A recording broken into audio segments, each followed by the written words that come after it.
बात कर रहे हैं हम समवाय व्याधियों एवं दोषों का कार्य कारण संबंध। कार्य कारण संबंध में क्या आता है? कार्य से कारण का ज्ञान प्राप्त होता है। ठीक है, कारण 3 प्रकार का होता है, समवाय, असमवाय और निमित्त। ठीक है, ये 3 प्रकार का होता है, समवाय, असमवाय और निमित्त। समवाय कारण क्या है कि रोग क्रम, जैसे कि त्रिदोषज रोग है। ठीक है, त्रिदोषज रोग कैसे? रोगों के बिना त्रिदोषों के बिना कभी रोग की उत्पत्ति नहीं हो सकती। आत्मा, शरीर है, उसमें आत्मा नहीं है। ठीक है, तो शरीर मरा हुआ हो गया। ठीक है, शरीर से आत्मा निकल गई। ठीक है, तो वो क्या हो गया? मरा हुआ हो गया। ठीक है, लेकिन अगर शरीर में आत्मा है तो वो जिंदा है। ठीक है, उसी प्रकार से जैसे त्रिदोषज हैं तो वो रोगों की उत्पत्ति कर रहे हैं। ठीक है, लेकिन अगर त्रिदोषज ना रहे, ठीक है, तो रोगों की उत्पत्ति नहीं होगी। ठीक है, तो ये क्या है? समवायिक कारण, मतलब त्रिदोष पर रोग डिपेंड करते हैं। ठीक है, असमवायिक कारण क्या है? दोष दूष समर्चन रोग को उत्पन्न करने में असमवायिक कारण है। दोष दूष्य समूर्चन रोग को उत्पन्न करने में असमवायिक कारण है। दोष दूष्य समूर्चन रूपी कार्य के एक साथ एक ही अधिकरण दोष में रहता हुआ कार्य की उत्पत्ति करता है। क्या है कि दोष और दूष्य समूर्चन, जैसे कि आपकी संप्राप्ति होती है। संप्राप्ति में आपने देखा, संप्राप्ति सबने पढ़ी है। संप्राप्ति में क्या होता है कि एक प्रधान दोष होता है। हो तो त्रिदोषज है, लेकिन क्या होता है? एक प्रधान दोष होता है, तभी तो वो एक ही प्रधान दोष क्या करता है? एक प्रधान दोष ही रोगों की उत्पत्ति करता है। तो क्या है? दोष दूष्य समूर्चन रोग को उत्पन्न करने में असमवाय कारण है। दोष दूष्य समूर्चन रोग रूपी कार्य के साथ ही एक अधिकरण में रहता हुआ कार्य की उत्पत्ति करता है। अतः ये कार्य प्रत्याशी रूप से असमवाय कारण है। निमित्त कारण मतलब इससे ये होगा ही होगा। तो निमित्त कारण क्या है? अपत्य, आहार विहार तथा अभिघात आदि से जो रोग उत्पन्न के निदान होते हैं वह रोग का निमित्त कारण होते हैं। मतलब जैसे अगर ये है कि जहर खाने से मृत्यु होती ही है, तो ये क्या हो गया? निमित्त कारण। भाई जहर खाओगे मरोगे, कॉमन सेंस है। ठीक है, तो ये निमित्त है, इससे ये होना ही होना है। ठीक है, वृद्धावस्था में धातुओं का क्षय होना ही होना है। ठीक है, मृत्यु इंसान की होनी ही होनी है। ये सब क्या है? निमित्त कारण है। इस प्रकार से दोष व्याधियों की उत्पत्ति में समवाय कारण है। जिन व्याधियों में लक्षण स्पष्ट ना हो और उनकी चिकित्सा दोषों के आधार पर करनी चाहिए। दोषों के आधार पर ही आचार्य सुश्रुत ने चिकित्सा के 4 सिद्धांत उल्लेख किए हैं। ठीक है, आचार्य सुश्रुत ने चिकित्सा के स्थान पे 4 सिद्धांत उल्लेख किए हैं। क्षीण हुए दोषों को बढ़ा देते हैं, बड़े हुए दोषों को कुपित हुए दोषों को क्या कर देते हैं? हम क्षीण कर देते हैं। ठीक है, 4 कारण क्या क्या हुए कि क्षीण हुए दोषों को बढ़ा देना चाहिए, बड़े हुए दोषों को कम कर देना चाहिए। ठीक है, और बहुत जो अधिक बढ़ जाते हैं उन्हें शरीर से भी बाहर निकाल कर सही कर दिया जाता है। सम स्थिति दोषों की रक्षा चिकित्सा करनी चाहिए। सम स्थिति में दोषों की रक्षा और चिकित्सा करनी चाहिए। ठीक है, दोषों तथा व्याधियों के लक्षण। ठीक है, अब दोषों और व्याधियों के लक्षणों की बात करते हैं। तो दोषों और व्याधियों के क्या लक्षण होते हैं? व्याधि उत्पत्ति क्रम से 6 अवस्थाएं का महत्व होता है। कौन कौन सी होती है? संशय, प्रकोप, प्रशम, संशय, स्थान संशय, व्यक्ति और भेद अवस्था। पहली की जो 3 है, संशय, प्रकोप और प्रसर में दोष अवस्था के अनुसार लक्षणों की उत्पत्ति होती है, जो उस दोष से उत्पन्न होने वाली व्याधियों के लिए सामान्य होती है और इनकी चिकित्सा कर दी जाती है। ठीक है, स्थान संशय जब दोष कुपित होकर दूसरे स्थान पर जाने लगते हैं तब होती है। ठीक है, ये विशेष रूप से पूर्व रूप। उसी प्रकार व्यक्तावस्था में भी व्याधि के संपूर्ण लक्षण उत्पन्न होकर तथा भेदावस्था में व्याधि कहाँ आ जाती है? उपद्रव में पहुंच जाती है। अब व्याधि का उपद्रव हो जाता है तो ये कैसी हो जाती है? ये हमारी असाध्य में चली जाती है। ठीक है, पहले व्याधि कौन सी होती है? साध्य होती है। दूसरी अवस्था 3 अवस्थाओं में साध रही। ठीक है, फिर थोड़ी कृच्छ साध हो गई। ठीक है, फिर लास्ट अवस्था जो भेद अवस्था है उसमें कैसी हो गई? असाध्य स्थिति में पहुंच गई। ठीक है, तो ये क्या है? दोषों का व्याधियों के लिए लक्षण। व्याधियों का नानात्मज। दोष दूर समर्चय में प्रतिभागी दोषों के आधार पर व्याधि दो प्रकार की होती है। कौन कौन सी? अच्छा, इसमें कई तरीके से बताया गया है, ठीक है। सामान्य और नानात्मज रोग व्याधि, ठीक है। सामान्य व्याधि कौन सी होती है? वे रोग जो वात पित्त कफ में किसी एक दोष को, दो दोष या तीनों दोषों को सन्निपात से उत्पन्न होते हैं, वे सामान्य रोग कहलाते हैं, ठीक है। वे दोष जो किससे? वात से, पित्त से, कफ से या द्विदंजन दो दोष से या किसी एक ही दोष से या जब तीनों दोषों से उत्पन्न हो रहे हैं, वो क्या कहला रहे हैं? सामान्य जो रोग कहला रहे हैं। जैसे ज्वर, जैसे कि क्या है? जैसे है हमारी ज्वर, ठीक है। ज्वर किससे होता है? पित्त से, ठीक है।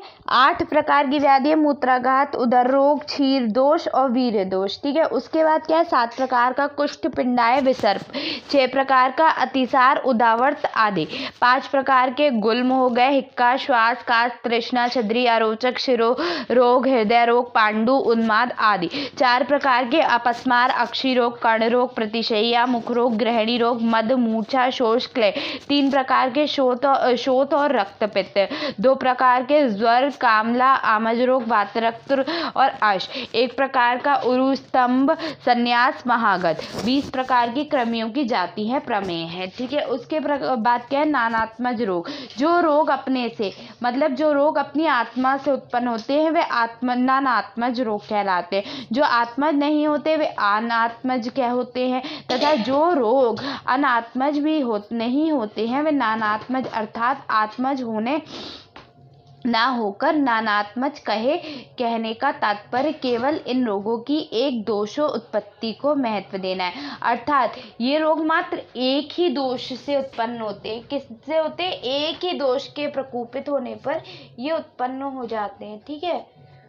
उसके बाद क्या है कि वातज नानात्मज रोग। वातज नानात्मज रोग क्या है कि वातज नानात्मज रोग जैसे कि 80 प्रकार के वातज रोग बताए, जैसे कि नखभेद, विपादिक, पादशूल, पादभ्रंश, ठीक है। और भी है उरु स्तंभ, उरु संध, उदावर्त, कुंजन, खंजन, वामनत्व, उदारवेष्ट, हृदयदत्त, वक्षण, तोद्र, ओठभेद, हनुभेद, दंतभेद, दंद शैतल्य, मुखशोष, कर्णभेशूल, अक्षिशूल, ठीक है, एक्सेट्रा। इतने काफ़ी हैं, ठीक है, इतने ही याद कर लेना, ठीक है। पित्त के इसी प्रकार पित्त के भी हैं, ठीक है। बात के विकार 80 प्रकार के होते हैं, ठीक है। कौन कौन से होते हैं?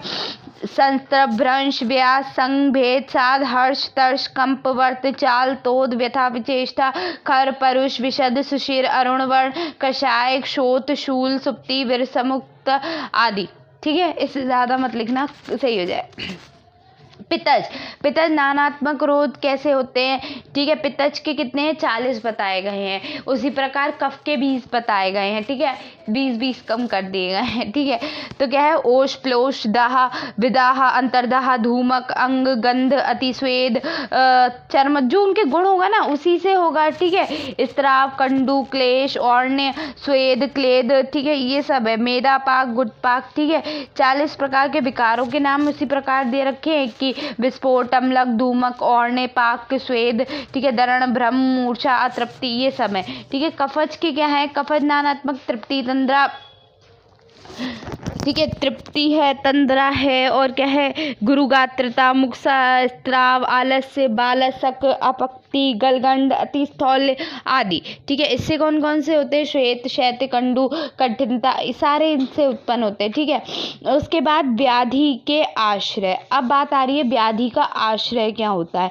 तो मनुष्य को होने वाली व्याधियों के 2 आश्रय शास्त्रों में वर्णित है। कौन कौन सा? एक तो शरीर हो गया, एक मन, भाई 2 ही होती है, शारीरिक व्याधि और मानसिक व्याधि। तो शारीरिक जो शरीर में हो वो शरीर से हो रही है और मन से मानसिक वाली हो रही है, ठीक है।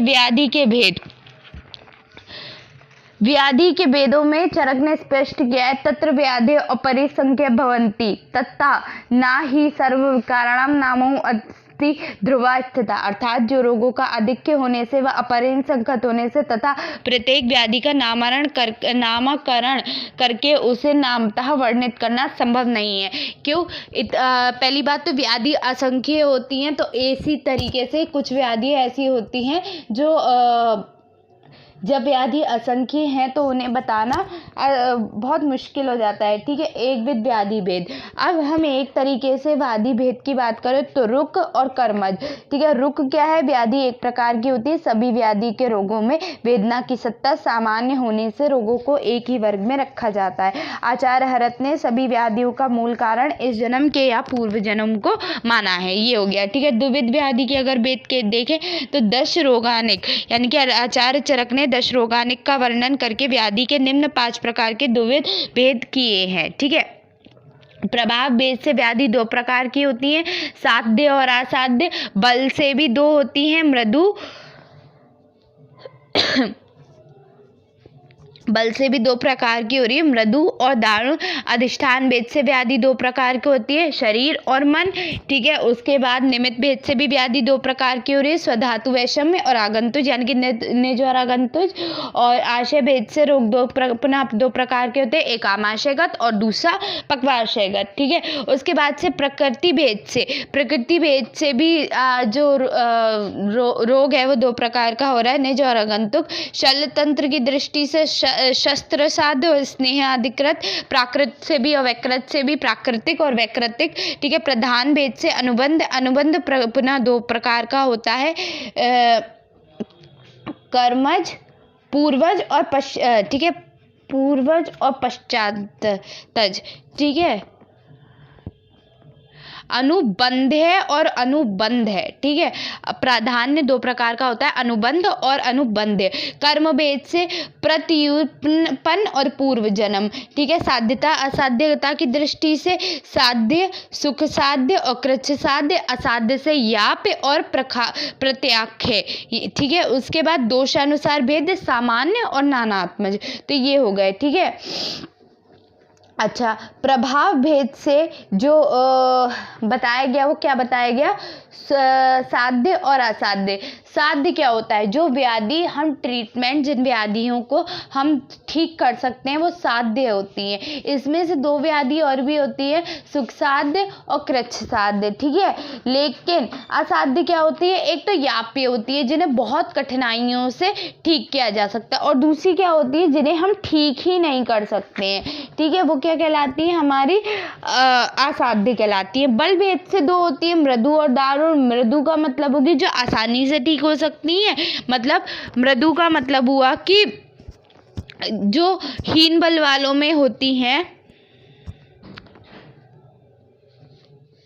जब निदान दोष व दूष परस्पर अनुबंध नहीं होते या काल के प्रभाव से हीनबल वाले होते, मतलब जब बहुत ज़्यादा कुपित ना हुआ हो, जब जो व्याधि है वो कैसी हो? हीन बल की हो, तो उसे क्या कहेंगे? हम मृदु स्वरूप कहेंगे। लेकिन दारुण क्या हो गया? जब व्याधि कैसी हो? अल्प बल की हो, तो वो क्या कहलाएगा? दारुण। ठीक है, अधिष्ठान भेद से शरीर और मन। अगर व्याधि शरीर में है तो ठीक हो सकती है, लेकिन मानसिक व्याधियों को हम ठीक नहीं कर सकते। ठीक है, उसके बाद क्या है? निमित्त भेद से 2 प्रकार की होती है, स्वधातु वैषम्य और आगंतुक। जब रोग की उत्पत्ति शारीरिक त्रिदोष सप्तधातु या मल के वैषम्य से होती है तो स्वधातुज रोग होता है। अभिशाप, अभिताप, अभिचार, इन सब से होगी तो क्या होगी? वो जो होगी वो आगंतुज रोग हो गए। ठीक है, आशय भेद से रोग 2 प्रकार के होते हैं, आमाशय और पक्वाशय। आमाशय व्याधि आमाशय में होगी, पक्वाशयगत व्याधि पक्वाशय में होगी। प्रकृति भेद से प्राकृतिक भेद से 2 प्रकार की बताई गई हैं, निज और आगंतुक। ठीक है, निज वो हुई जो स्वदोष प्रकोपित हेतुओं के प्रकोपित दोष तथा रोगोत्पत्ति करते हैं, तो वह निज रोग कहलाते हैं। ब्रहक यानी कि बाहर के कारणों से जो हो रही है वो क्या कहला रही है? आगंतुज कहला रही है। भाई अभिशाप, अभिताप, इन सब से हो रही है तो ये क्या कहला रही है? आगंतुज कहला रही है। ठीक है, तो ठीक है, आप बात कर रहे हैं प्राकृतिक और वैकृत रोग की। ठीक है, प्राकृतिक और वैकृत रोग की। तो प्राकृतिक व्याधि क्या हो गई? जो नॉर्मल ऋतुओं के से हो जाती हैं। जैसे जिस ऋतु में प्राकृतिक रूप से जिस दोष का प्रकोप होता है वो क्या हो गई, प्राकृतिक व्याधि हो गई। जैसे कि बसंत ऋतु में कफ का प्रकोप होने से अगर ज्वर हो जाए, पित्त प्रकोप होने से उत्पन्न होने वाला, तो ये सब क्या हो गई, ये प्राकृतिक है, कोई नॉर्मल है, कोई बहुत बड़ी बात नहीं है। लेकिन वैकृतिक क्या हो गई, जिस ऋतु में जिस दोष का स्वभावतः प्रकोप नहीं होता उस ऋतु में उस दोष का उत्पन्न हो जाना। ठीक है, तो वो क्या है, वैकृत। शरद ऋतु में वातज अथवा कफज ज्वर की उत्पत्ति, तो ये क्या हो गया, ये हो गया। अब अनुबंध और अनुबंध में भेद। अनुबंध क्या होता है, यह स्वतंत्र व्याधि है जो रोग शास्त्रों में वर्णित स्वप्रकोपिक हेतुओं द्वारा उत्पन्न होती है, जिसके सभी लक्षण स्पष्ट व्यक्त हो रहे हों तथा जो अपने ही चिकित्सा क्रम द्वारा शांत हो जाए। ठीक है, जो चिकित्सा क्रम नॉर्मल चिकित्सा से शांत हो जाए वो क्या है, अनुबंध है।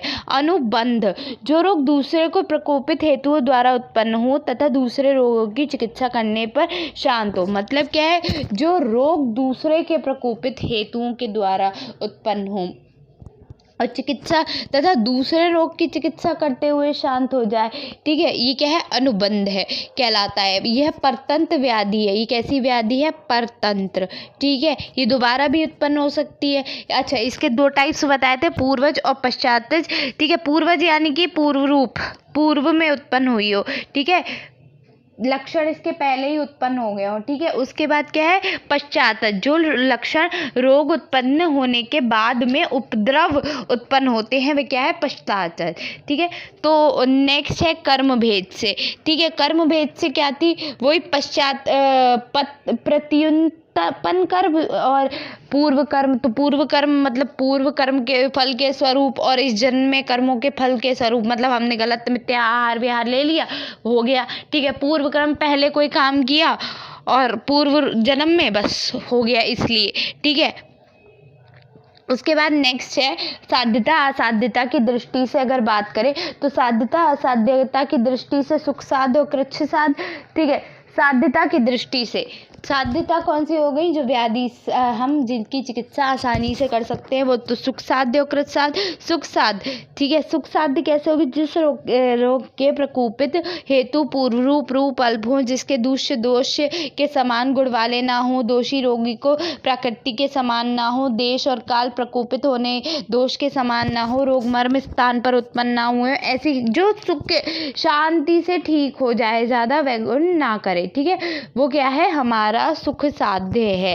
ठीक है, उसके बाद कृच्छ साध्य, जब रोग प्रकोप हेतु पूर्व रूप मध्यम बल के हों, काल प्रकृति या दूष्य से कोई प्रकोपित दोष के समान गुण वाला हो, रोगी गर्भिणी बालक या द्विमार्गी हो, शस्त्रसार अग्निकर्म साध्य हो तथा चिकित्सा के चतुष्पाद संपन्न ना हो, तब वो कृच्छ साध्य कहलाती है। ऐसे रोग कठिनता से शांत होते हैं। ठीक है, उसके बाद है क्या, असाध्य की दृष्टि से। असाध्य की दृष्टि से भी दो थे।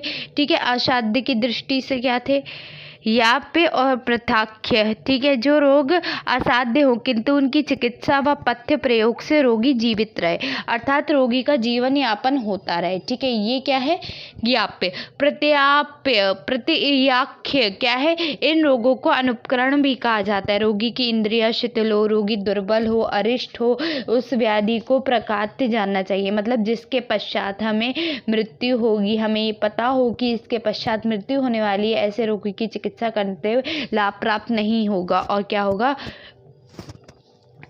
उसकी मृत्यु हो जाएगी। तो हमें पता हो कि इससे इसकी चिकित्सा करने से कोई फायदा नहीं है, ऐसे रोग क्या है, प्रताख्य कहे जाते हैं।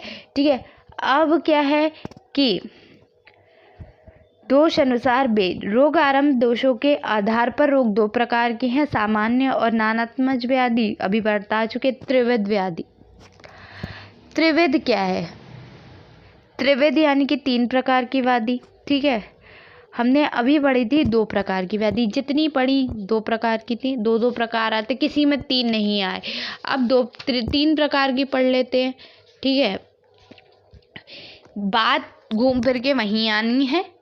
ठीक है, पर है टॉपिक तो पढ़ाना पड़ेगा। आध्यात्मिक, अधिदैविक, अधिभौतिक पहला हो गया। दूसरा है निज, आगंतुक और मानसिक। फिर है शाखाश्रित, मर्माश्रित, कोशाश्रित। फिर चौथा है प्रत्युत्पन्न कर्म, पूर्व कर्म और परक्रमज। ठीक है। औपसर्गिक, प्राकेवल, अन्य लक्षण, दोषज, कर्मज, दोष कर्मज। ठीक है। आग्नेय, सौम्य और वायव्य। ठीक है, इतने हैं। अब हम नेक्स्ट वीडियो में इसकी बात करेंगे क्योंकि वीडियो बहुत लंबी हो जाएगी तो समझ कुछ नहीं आएगा। ठीक है, तो है तो ये चैप्टर बहुत लंबा, ठीक है, पर बता दे रहे हैं क्योंकि इम्पोर्टेंट भी है, बहुत ही ज़्यादा इम्पोर्टेंट है। तो ठीक है, बात तो करनी ही है। ठीक है, तो अभी ये वीडियो यहीं ख़त्म करते हैं।